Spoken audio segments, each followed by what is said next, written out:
Поставили ли вы прививку? Поставил Какую именно?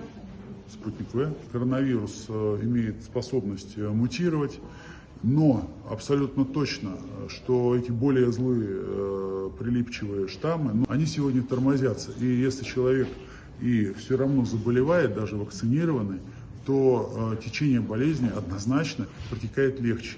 Если раньше основной группой риска были люди старшего поколения, дети переносили это легче, то сегодня уже говорить об этом нельзя. То есть молодые люди достаточно тяжело проходят этап лечения, и, конечно, наверное, имеет смысл все-таки задуматься, что вакцинация, она сегодня спасает и будет спасать впоследствии абсолютное большинство населения. Мы не исключение, мы должны это понимать, и это ответственность по отношению к нашим близким и окружающим. Пожелания якутянам. Пожелание здоровья, берегите себя. Берегите себя, не будьте дураками.